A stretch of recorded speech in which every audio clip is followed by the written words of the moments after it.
Hello students, एक बार फिर से आप सभी विद्यार्थियों का प्रवेश परिवार में स्वागत है। उम्मीद है आप सभी विद्यार्थी बहुत अच्छे होंगे और आप सभी की पढ़ाई जो है बहुत अच्छी चल रही होगी। ठीक है ना। अब आप कहेंगे हाँ, आप हमेशा सर कहते हैं कि आपसे चलेगा वीडियो, आपसे चलेगा वीडियो, लेकिन थोड़ी बहुत लेट हो ही जाता है ना।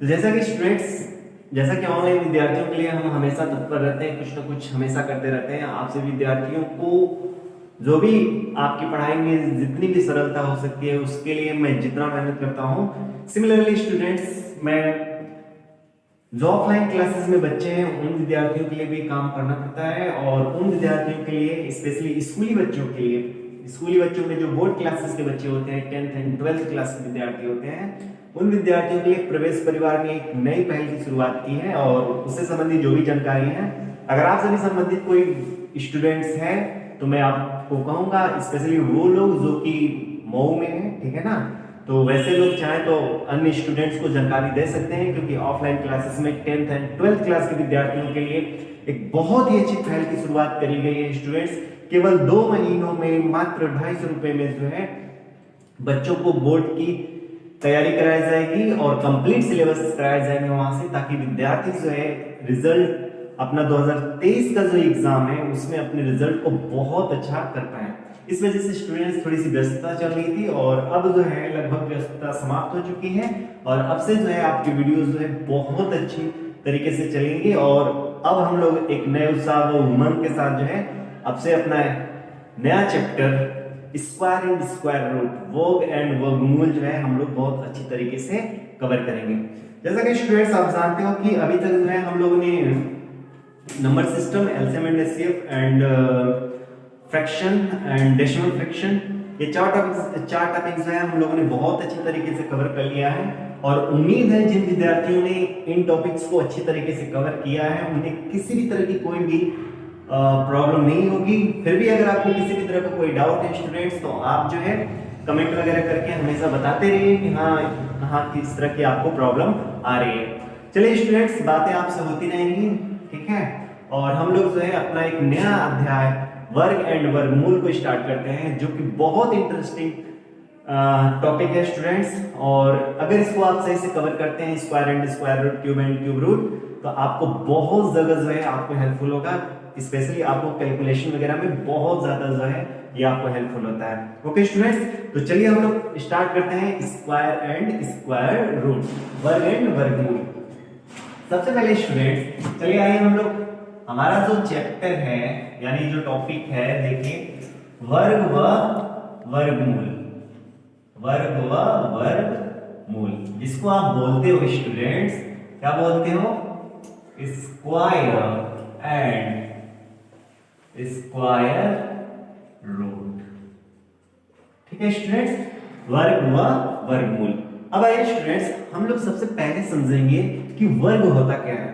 ठीक है स्टूडेंट्स, तो फिर वही तरीका जैसा कि मैंने आपको बहुत पहले ही बताया था स्टूडेंट्स, कि जब भी मैं आपके सामने पढ़ाने आऊं तो वो बहुत ऐसे टीचर्स कार्य कराते हैं कि आप जो है जब भी मतलब कोई भी कंसेप्ट पढ़ाने आएंगे तो सामने आकर लगे लिखवाने और कार्य कराने, वो नहीं करना है, ठीक है ना। फर्स्टली आपको जो है कंसेप्ट को समझना है। तो स्टूडेंट्स, अगर आपके हाथों में कॉपी और कलम है तो आप उसको साइड में रखिए एंड कंप्लीट फोकस करिए अभी समझने को, ठीक है। और अच्छी तरीके से चीजों को समझिए, क्योंकि बिना समझे जो है आपका कलम भी जो है नहीं हिला सकते, है कि नहीं। तो इस बात को माइंड में रखिए और अपनी पढ़ाई को जो है अच्छे तरीके से थोड़ा सा ध्यान से इसको देखिए, ठीक है ना, और करिए, ठीक है पढ़ाई। चलिए आइए सबसे पहले स्टूडेंट्स हम लोग क्या करते हैं, समझने का प्रयास करते हैं वर्ग क्या होता है। किसी भी संख्या का वर्ग का क्या मतलब होता है, ठीक है ना। वो वर्ग नहीं जो हम लोग क्वाड्रिलेटरल वगैरह, चतुर्भुज वगैरह पढ़ेंगे, वो वर्ग नहीं, ये अलग वर्ग है। अरिथमेटिक, अंक गणित का ये वर्ग है, इसको थोड़ा अच्छी तरीके से हमको समझना है। किसी भी संख्या का वर्ग, जैसे मान लीजिए कोई भी नंबर आप बोलिए, जैसे सिंपली मैं बोल रहा हूं कि जैसे मान लीजिए 3, ठीक है ना। 3 के वर्ग का क्या मतलब है? 3 के वर्ग का मतलब होता है, लेकिन यहां से ये अभी जाने से पहले स्टूडेंट्स मैं आपको एक चीज बताना चाहता हूं, थोड़ा उसको ध्यान से देखिए स्टूडेंट्स। जैसे मान लीजिए ये a के, देखिए ये a के ऊपर m है ना, इसको पढ़ने का तरीका क्या है पहले ध्यान से देखिए स्टूडेंट्स। ये जो a है ना, इस a को बोला जाता है बेस। a को क्या बोला जाता है स्टूडेंट्स? a को बोला जाता है बेस, ठीक है, बेस यानी आधार, इसको बोला जाता है आधार। एंड m को बोला जाता है स्टूडेंट्स c, m को बोला जाता है पावर, पावर यानी घात, यानी इसको बोला जाता है base a to the power m, base a to the power m। समझ में आया? इसको पढ़ने का तरीका ये है, या सिंपल पढ़ते हैं कि a के घाते m या a to the power m, ऐसे सिंपली पढ़ते हैं, ठीक है स्टूडेंट्स।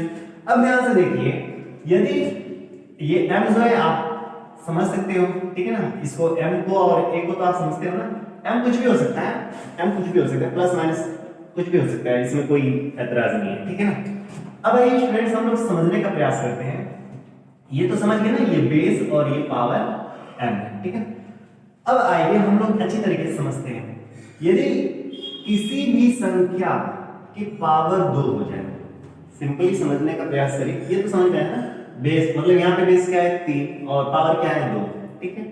ये सब चीजें हम लोग पढ़ेंगे जब हम लोग इंडिसेस सर्ट्स वगैरह पढ़ेंगे वहां पे, तो बहुत अच्छी तरीके से वहां पे कॉपी करेंगे स्टूडेंट्स, बट इसको अभी माइंड में मत रखिए, बस बेसिक जानकारी थी। आइए हम लोग समझते हैं किसी भी संख्या के वर्ग का क्या मतलब होता है। तो देखो, यदि किसी नंबर के पावर 2 हो, यदि किसी नंबर के पावर 2 हो, किसी संख्या के घात जो है अगर 2 है, तो इसका मतलब आप उसका क्या निकाल रहे हो? वर्ग निकाल रहे हो। और वर्ग निकालने का क्या मतलब होता है स्टूडेंट? यदि 3 के पावर 2 है तो इसका मतलब होता है 3 गुणा 3। समझ में आया? 3 गुणा 3, और क्या हो जाएगा ये स्टूडेंट? 9। समझ में आया? उसी तरह से स्टूडेंट्स, अगर ये 4 का पावर 2 है तो इसका मतलब क्या होगा? 4 गुणे 4 यानी 4 चौक 16 है। तो किसी भी संख्या के वर्ग का मतलब होता है उसी संख्या का उसी संख्या में 2 बार गुणा। जैसे 3 के वर्ग का मतलब होता है 3 का 3 में 2 बार गुणा, तो वो हो गया 9।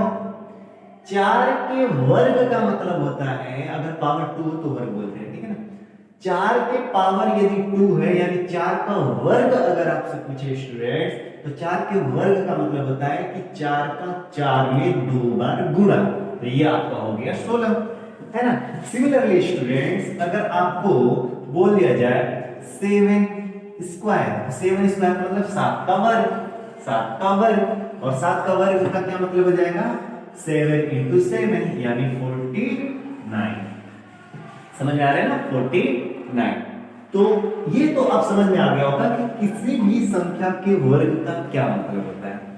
किसी भी संख्या के वर्ग का मतलब होता है स्टूडेंट्स उसी संख्या का उसी संख्या में 2 बार गुणा, उस संख्या का उसी संख्या में 2 बार गुणा होता है क्या? वर्ग। ठीक, अब आइए स्टूडेंट्स, ये जितने भी हैं, ये जितने भी हैं, इनको बोला जाता है वर्ग संख्या। क्या बोला जाता है? वर्ग संख्या, यानी स्क्वायर नंबर। क्या बोला जाता है? Square number. इनको बोला गया वर्ग संख्या। और ये जो 9, 16 एंड 49 है, मतलब 9, 16 और 49 है, इसको बोला जाता है perfect square number. Perfect square number, perfect square number Hindi में बोला जाता है परिपूर्ण वर्ग संख्या। परिपूर्ण वर्ग संख्या, या परिपूर्ण बोलने के बजाय आप ये भी बोल सकते हो पूर्ण वर्ग संख्या। पूर्ण वर्ग संख्या। समझ में आ रहा है स्टूडेंट्स? यानी ये जो जैसे 3 का स्क्वायर, 4 का स्क्वायर, 7 का स्क्वायर, इनको हम लोग क्या बोलेंगे? वर्ग संख्या बोलेंगे, स्क्वायर नंबर बोलेंगे। जबकि 9, 16 और 49 है, ये आपके क्या कहलाएंगे? परिपूर्ण वर्ग संख्या या पूर्ण वर्ग संख्या, या इसको आप सिंपली बोल सकते हो परफेक्ट स्क्वायर नंबर। समझ में आ रहा है?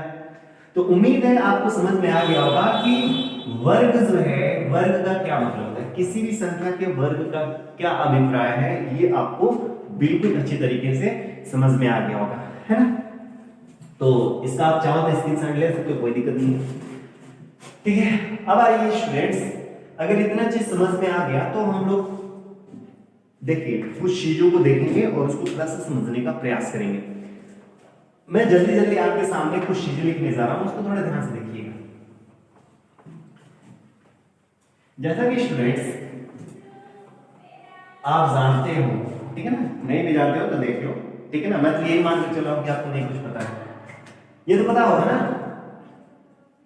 एक का स्क्वायर क्या होता है, एक, दो का 4, तीन का स्क्वायर 9, चार का स्क्वायर 16, पांच का 25, छह का स्क्वायर 36, सात का स्क्वायर 49, आठ का स्क्वायर 64, नौ का स्क्वायर 81, 10 का स्क्वायर 100, 11 का स्क्वायर 121, 12 का स्क्वायर 144, 13 का स्क्वायर 169, 14 का स्क्वायर 196 एंड 15 का स्क्वायर स्टूडेंट्स 225। सिमिलरली इधर देख लीजिए, 16 का स्क्वायर स्टूडेंट्स 256, 17 का, ये मैं लिख दे रहा हूं इसको थोड़ा सा अच्छे तरीके से, 16 का स्क्वायर 256, 17 का स्क्वायर स्टूडेंट्स 289 एंड 18 का स्क्वायर आपका क्या होता है 324 एंड 19 का आपका स्क्वायर होता है 361 एंड 20 का स्क्वायर क्या होता है स्टूडेंट्स, 20 का आपका क्या होता है 400।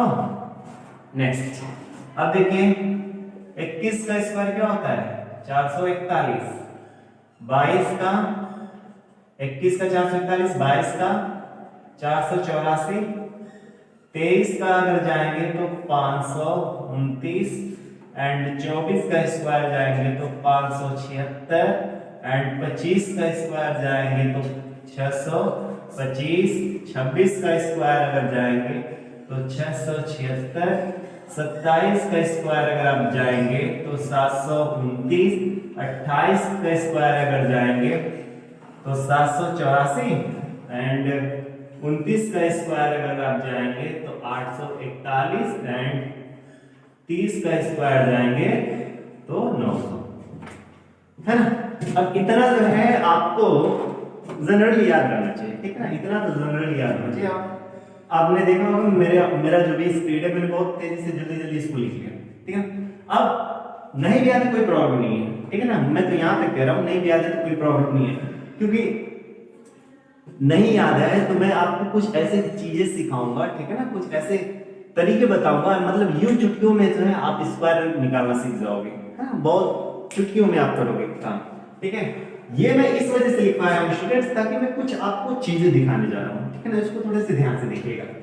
वैसे मैंने बहुत ज्यादा लिखा नहीं है, वो थोड़े से भी काम हो सकते थे, बट मैंने ज्यादा लिखा है ताकि आपका जो है दिमाग है ना थोड़ा सा खुल जाए, ठीक है। इसको थोड़ा ध्यान से यहां तक, इसको तो आप जो है माइंड में रख लीजिए, अभी देख लीजिए, ठीक है ना, इसको माइंड में रखिए। वैसे याद भी अगर आपको है तो कोई प्रॉब्लम नहीं है, कैलकुलेशन के पर्पस से जो है आपको अच्छा रहेगा। चलिए आप एक चीज देख पा रहे होंगे स्टूडेंट्स, क्या देख पा रहे हैं इसमें,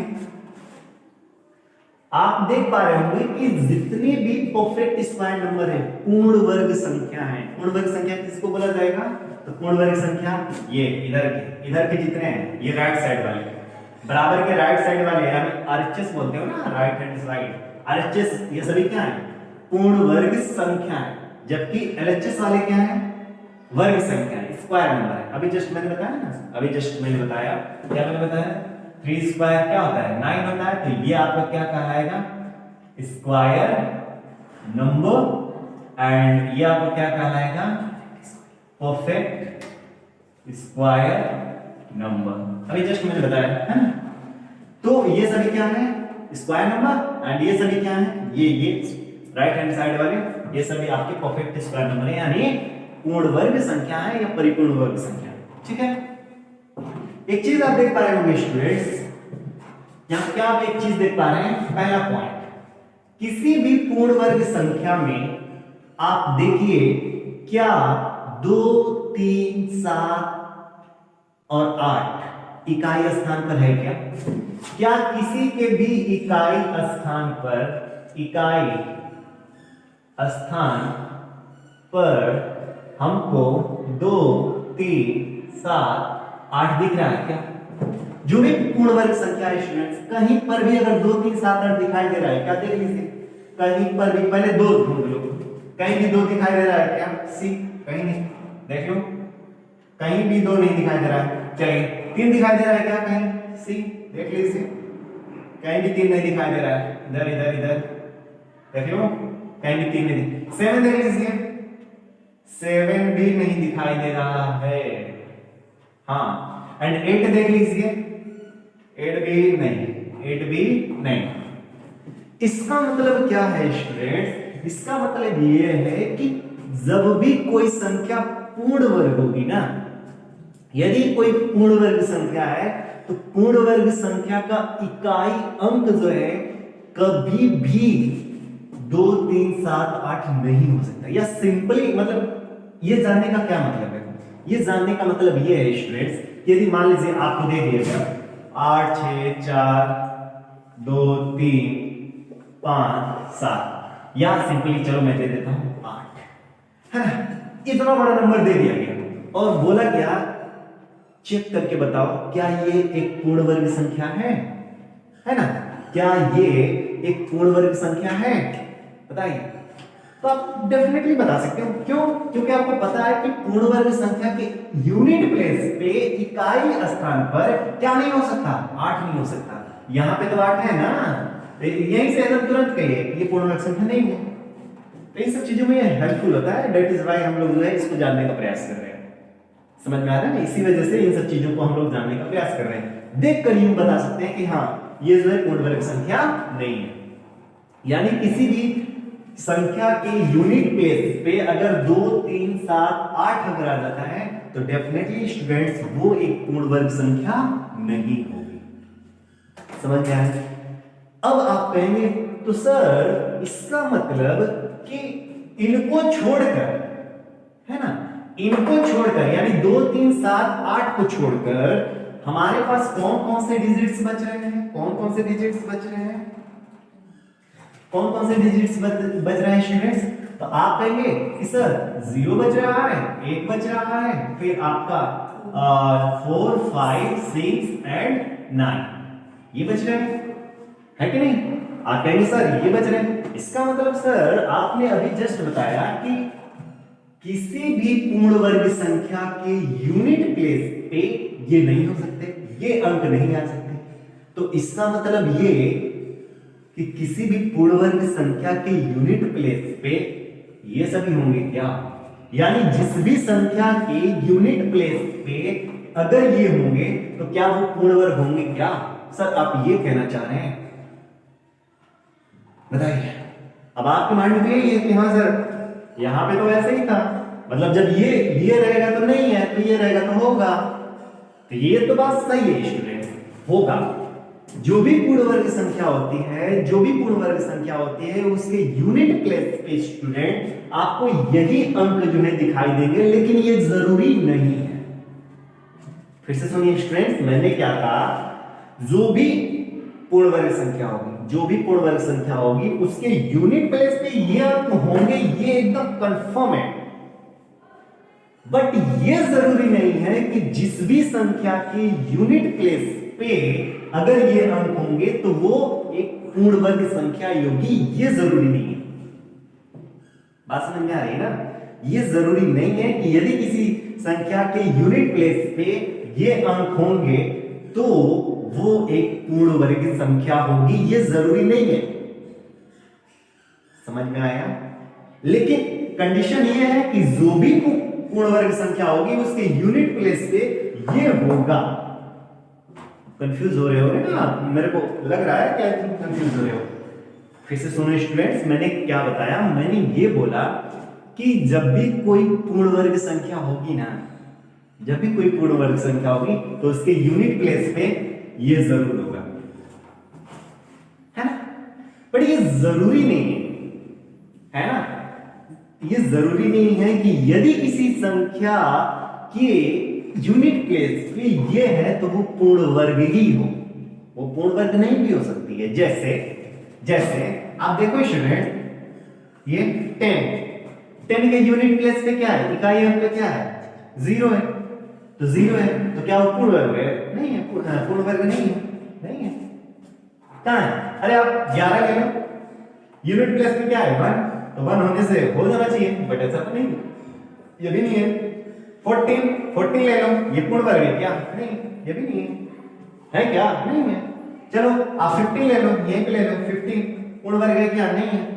60 तो है, चलो मैं 26 ले लिया, यूनिट प्लेस पे क्या है, 6 है, लेकिन पूर्ण वर्ग है क्या? नहीं है, बिल्कुल नहीं है। एंड ये ले लीजिए, 19 ले लीजिए, 19, ये पूर्ण वर्ग है क्या? नहीं, यूनिट प्लेस पे 9 तो है, बट पूर्ण वर्ग है क्या? नहीं।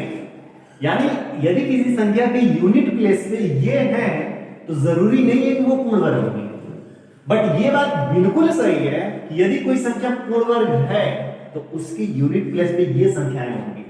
कंफ्यूजन हो रहा है ना? चलिए आज मैं करके दिखाता हूं। देखिए स्टूडेंट्स, इधर ये सभी क्या है, पूर्ण वर्ग संख्या है कि नहीं? ये सभी के सभी क्या है, पूर्ण वर्ग संख्या है। समझ में आया? अगर ये पूर्ण वर्ग संख्या है तो आप देखिए कि यूनिट प्लेस पे यही अंक दिखाई दे रहे होंगे। देखो यहाँ पे क्या है, 1 है इसमें, यहाँ पे क्या है, 4, देखिए 4 है, यहाँ पे 9, देखिए 9 भी है, 6 तो देखिए 6 भी है यहाँ, 5 तो देखिए 5 भी है यहाँ, 6 है, 9 है, 4 है, 1 है, 0 भी है, 1 भी है, 4 भी है, 9 भी है, 6 भी है, 5 भी है, देखिए 6 9 4 1, सब देखिए ये सभी हैं। फिर 1 4 9 6 5 6 9 4 1 0, देख पा रहे हैं? मतलब यदि कोई संख्या पूर्ण वर्ग है तो उसका यूनिट प्लेस पे यही अंक होंगे, बट ये जरूरी भी नहीं है कि यदि जितनी भी संख्याएं सभी संख्याओं के लास्ट में मतलब यूनिट प्लेस पे अगर ये संख्याएं हो तो पूर्ण वर्ग ही हो, क्योंकि देखो मैंने एग्जांपल तो आपके दे दिए ना, तो आपको बिल्कुल समझ में आ गया होगा। तो ये था कुछ कंसेप्ट। अभी आगे अगर ये समझ में आ गया स्टूडेंट्स, हाँ लेकिन ये बात बिल्कुल सही है स्टूडेंट्स कि यदि किसी संख्या के यूनिट प्लेस पे अगर ये आ गए ना तो एकदम डेफिनेटली स्टूडेंट्स जो है वो पूर्ण वर्ग नहीं होगा, पूर्ण वर्ग नहीं होगा, पूर्ण वर्ग संख्या नहीं होगा, बिल्कुल नहीं होगा। अगर ये सब अगर आ गए तो बिल्कुल नहीं होगा, अगर ये सब आए तो हो भी सकता है और नहीं भी हो सकता है, मतलब ये यहाँ पर आवश्यक नहीं है, यहाँ पर हो भी सकता है नहीं भी हो सकता, मतलब मे भी और नहीं भी, ठीक है ना। और यहाँ पे तो एकदम कंफर्म है, क्लियर है। चलिए ये पॉइंट। अब आइए इसको थोड़े से ध्यान से, अच्छा आप चाहो तो इसका स्क्रीनशॉट ले सकते हो, इसमें बस इसको आप मतलब लिखना होगा, तो आप पहले स्क्रीनशॉट ले लो, पहले चीजों को समझ लो, उसके बाद जो है आप डाल लीजिएगा, स्क्रीनशॉट ले लीजिए इसका। 2 3 7 8 है यहाँ पे, और ये क्या है 0 1 4 5 6 एंड 9, ठीक है ना। चलिए अब आइए स्टूडेंट्स समझते हैं चीजों को। नोट पॉइंट के तौर पे आप इनको रख सकते हो, ठीक है ना। तो अभी 2 पॉइंट हम लोगों ने समझा, आइए थर्ड पॉइंट एक समझते हैं। यदि किसी संख्या के अंतिम अंकों में 0 मान लो दिए हो, ठीक है ना, मतलब यदि मान लो कि कोई संख्या है उसके अंत में 0 जो है, 0 की संख्या विषम हो। फिर से सुनिए स्टूडेंट्स, कोई नंबर है और उस नंबर के अंत में शून्यों की संख्या क्या है, विषम है, तो वो संख्या कभी भी एक पूर्ण वर्ग संख्या नहीं होगी। मैंने क्या बोला, संख्या के अंत में, संख्या के अंत में शून्यों की संख्या, शून्यों की संख्या क्या हो, अगर शून्यों की संख्या विषम हो, ऑड हो, तो वो कभी भी पूर्ण वर्ग संख्या नहीं होगी। संख्या, यदि कोई संख्या है, यदि कोई संख्या उस संख्या के अंत में शून्यों की संख्या, सी शून्यों की संख्या यदि क्या है, ऑड है, तो वो कभी भी पूर्ण वर्ग संख्या नहीं हो सकती, है ना। चलिए मैं करके दिखाता हूं। जैसे देखिए, सिंपल तरीके से देखिए, 10 शून्यों की संख्या कितनी है, एक क्या है, विषम, तो ये पूर्ण वर्ग है क्या, नहीं, बिल्कुल नहीं है। हाँ, आप आइए, 1000 इसमें शून्यों की संख्या कितनी है, इस संख्या में शून्यों की संख्या कितनी है, 3 क्या है, एक विषम संख्या है ना, 3 एक विषम संख्या है, तो विषम संख्या तो यह भी पूर्ण वर्ग नहीं होगा, आप चेक कर सकते हो, है कि नहीं, यह भी आपका एक पूर्ण वर्ग नहीं है। देखिए स्टूडेंट्स, मे भी थोड़े बहुत जो है मतलब साइड से साउंड आ रहे होंगे, तो डोंट वरी, उसको केयर मत करिएगा, ठीक है ना, आप इधर फोकस करिए। वैसे भी मेरी आवाज आपको सही से सुनाई दे रही होगी, कोई दिक्कत नहीं है, ठीक है ना। तो आपका दिमाग यही भी होना चाहिए, बाहर नहीं जाना चाहिए जो भी साइड से साउंड आ रहा है। सी अभी देखिए स्टूडेंट्स, अगर मान लीजिए वही मैंने कर दिया, ये 3 2 5 और 1 लाख, शून्यों की संख्या कितनी है, 5 है ना, तो 5 क्या है, एक ऑड नंबर है, विषम संख्या है, तो यह भी आपका एक पूर्ण वर्ग नहीं होगा, है ना, यह भी आपका एक पूर्ण वर्ग नहीं होगा। तो समझ में आया, यदि किसी संख्या के अंत में शून्यों की संख्या विषम है, तो वो पूर्ण वर्ग संख्या कभी नहीं होगी, है ना, कभी नहीं होगी पूर्ण वर्ग संख्या, ये पहला कॉन्सेप्ट। तब आप कहेंगे कि सर, तब इसका मतलब यह है कि शून्यों की संख्या यदि क्या हो जाए, यदि शून्यों की संख्या सम हो जाए तो हो जाना चाहिए, है ना, आपका मतलब यही होना चाहिए, आपका तो माइंड में यही आएगा कि सर यदि शून्यों की संख्या, मैं यहां पे लिख दे रहा हूं, शून्यों की संख्या क्या हो, शून्यों की संख्या सम हो यानी इवन हो, तो वो क्या हो जाएगी, पूर्ण वर्ग संख्या। पूर्ण वर्ग संख्या होगी क्या, आपका माइंड में तो आना चाहिए कि हाँ सर, अगर विषम संख्या है तो आप करें विषम, अगर शून्यों की संख्या विषम है तो आप डायरेक्ट कह दे रहे हैं कि हाँ सर वो एक पूर्ण वर्ग नहीं है। बट यदि शून्यों की संख्या विषम पे नहीं हो रही है तो सम पे तो हो जानी चाहिए वो पूर्ण वर्ग। यदि शून्यों की संख्या सम हो गई तो वो पूर्ण वर्ग संख्या हो जानी चाहिए। आपके तो माइंड में ऐसा ही आना चाहिए और आता भी है, बट ऐसा नहीं है। समझ में आ रहा है? यानी यदि शून्यों की संख्या सम है ना, तो ये जरूरी नहीं है कि वो एक पूर्ण वर्ग ही होगी। समझ में आ रहा है ना?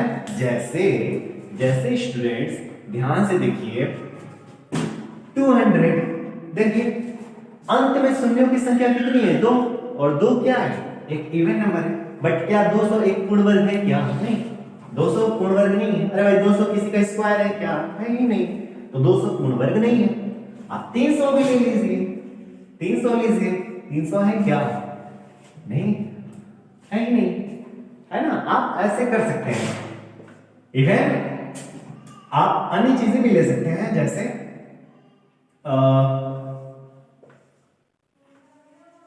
ये शून्यों की संख्या कितनी है? 4 यानी सम। बट ये ध्यान से देखिए, ये पूर्ण वर्ग होगी? कभी नहीं होगी, ये भी पूर्ण वर्ग नहीं होगी। अब आप कहेंगे सर तब पूर्ण वर्ग होगा कैसे इस कंडीशन में? तो ध्यान से देखिए स्टूडेंट्स, शून्यों की संख्या सम तो होनी चाहिए, ये बात तो बिल्कुल सही है। शून्यों की संख्या सम तो हो, और यदि शून्यों को कुछ पल के लिए भूल जाए हम लोग, तो जो संख्या बच रही है ना, वो एक पूर्ण वर्ग होनी चाहिए। नहीं समझ में आया? मैं कह रहा हूं स्टूडेंट कि शून्यों की संख्या तो सम होनी चाहिए, ये तो कंडीशन है ही। तो संख्या सम होनी चाहिए, और कुछ पल के लिए यदि हम लोग शून्यों को भूल जाए, तो जिस संख्या पर शून्य लगाया गया है वो संख्या भी एक पूर्ण वर्ग होनी चाहिए। जैसे स्टूडेंट्स देखिए 200 है ना, तो 200 में यदि मैं इस जीरो को ढक ले रहा हूं, तो यह भी हमको एक पूर्ण वर्ग होनी चाहिए। बट 2 एक पूर्ण वर्ग है क्या? नहीं। दैट इज व्हाई ये नंबर जो है एक पूर्ण वर्ग संख्या नहीं हो रही है। यहां पर भी देखिए 2 अंकों को ढका, क्या 3 एक पूर्ण वर्ग संख्या है क्या? नहीं। दैट इज व्हाई ये नहीं हो रही पूर्ण वर्ग संख्या। फिर उसी तरह से 4 अंकों या 4 जीरो को ढकिए, 8 एक पूर्ण वर्ग संख्या है क्या? नहीं। दैट इज व्हाई जो है ये 80,000 जो है आपका जो है पूर्ण वर्ग संख्या नहीं है। हाँ, यदि शून्यों की संख्या शून्यों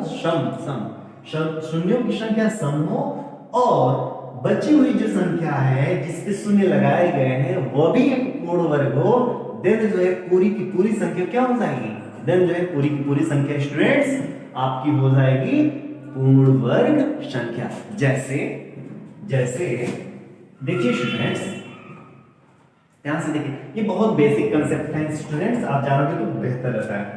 जैसे स्टूडेंट्स, जैसे आप देखिए 400 शून्य की संख्या कितनी है, 2 सम संख्या है, और ये जो संख्या है मतलब इनको ढक लेने पे ये जो संख्या है ये भी एक पूर्ण वर्ग है, दैट इज व्हाई 400 क्या होगा, एक पूर्ण वर्ग संख्या हो गया। समझ में आया ना, ये क्या हो गया, एक पूर्ण वर्ग संख्या हो गया। सिमिलरली स्टूडेंट्स, अगर मान लीजिए मैंने लिया 100, तो 100 में देखिए इसको मैंने ढका, इसको मैंने ढका, और ये 1 जो है एक पूर्ण वर्ग संख्या होती ही है, इस वजह से 100 भी क्या हो जाएगा, एक पूर्ण वर्ग संख्या हो जाएगा, है ना। वही नहीं स्टूडेंट्स, अब आइए 9 और ये,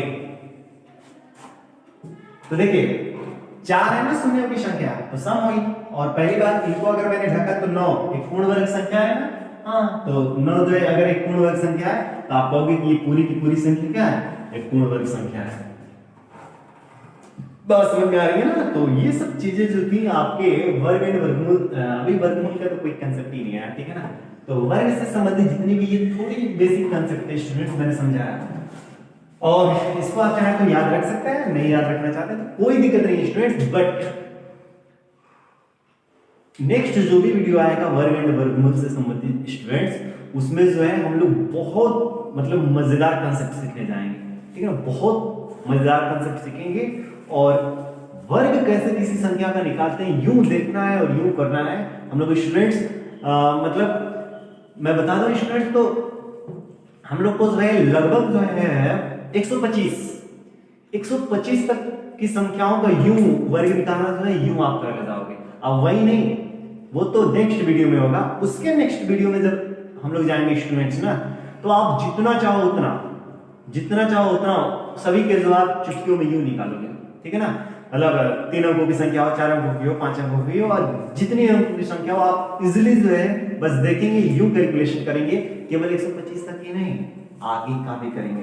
बट हम लोग स्टूडेंट्स फर्स्टली हम लोग सीखेंगे कि 125 तक, मतलब आप सिंपली समझ सकते हो कि हम लोग 25 से लेकर और 125 तक, 25 से लेकर 125 तक जो है हम लोग सीखेंगे कि कैसे संख्याओं का जो है हम लोग वो निकालते हैं, वर्ग निकालते हैं, इसे बहुत अच्छी तरीके से सीखेंगे। अब 25 तक तो आपको याद नॉर्मली याद भी रहते हैं ना, वैसे आपको इतना नॉर्मली याद रखना चाहिए। नहीं भी याद है तो कोई दिक्कत नहीं है स्टूडेंट्स, नहीं भी याद है तो क्या प्रॉब्लम है, नहीं याद है तो कोई दिक्कत नहीं है। आपको ऐसे कंसेप्ट बता दिए जाएंगे कि आपको कहीं भी किसी तरह का कोई डाउट नहीं आएगा, नहीं याद होने पर भी जो है आपको इजिली मजा आ जाएगा, ठीक है ना। तो ये था स्टूडेंट्स वर्ग एंड वर्गमूल से संबंधित, स्पेशली हम लोगों ने वर्ग के बारे में अभी थोड़ी बहुत डिस्कशन करें, और हमको लग रहा है कि 1-2 वीडियो तक हम लोग वर्ग पे ही चलेंगे, एंड देन आफ्टर जो है हम लोग क्या करेंगे, वर्गमूल पढ़ेंगे, ठीक है। तो वर्गमूल को भी बहुत अच्छी तरीके से कवर करेंगे स्टूडेंट। जैसा कि आप जानते हो कि इतने दिनों से जो भी स्टूडेंट्स हमसे बहुत अच्छी तरीके से जुड़े हुए हैं, वो इस बात को बहुत भली भांति जानते हैं कि हम जो है एकदम बेसिक से उठाते हैं कंसेप्ट को, और बेसिक से उठा कर जो है हम लोग एकदम हाई लेवल तक लेकर जाते हैं। मतलब आप जो है फिर जिसको कुछ नहीं आता है वर्ग एंड वर्गमूल में, वह भी जो है आप अपने आप को चाहे तो बहुत बेटर कर सकता है इन वीडियोस के माध्यम से, और इन वीडियोस का यही उद्देश्य भी है स्टूडेंट्स, ठीक है ना, कि हर विद्यार्थी जो अपने आप को मैथ्स में बहुत वीक समझता है, बहुत कमजोर समझता है, वह भी अपने आप को जो है एहसास करा पाए कि हाँ हम भी कुछ कर सकते हैं, ठीक है ना। और इन वीडियोस का वही उद्देश्य है कि हर व्यक्ति जो है, हर स्टूडेंट जो है अपने आप को समझ पाए कि यस आई कैन डू, ठीक है ना, वह भी इस तरह का शब्द बोले और अपने आप को जो है वो करे, सेंटेंस मतलब आई कैन डू इस तरह का सेंटेंस बोले और अपने आप को जो है मोटिवेट करे और अपने माँ बाप को सपने को पूर्ण करे। कुछ स्टूडेंट्स, तो आज के लिए बस इतना ही, फिर मिलते हैं हम लोग वर्ग कैसे निकालते हैं किन्हीं भी संख्याओं का इस कंसेप्ट के साथ नेक्स्ट वीडियो में। चलिए ठीक है, बाय बाय।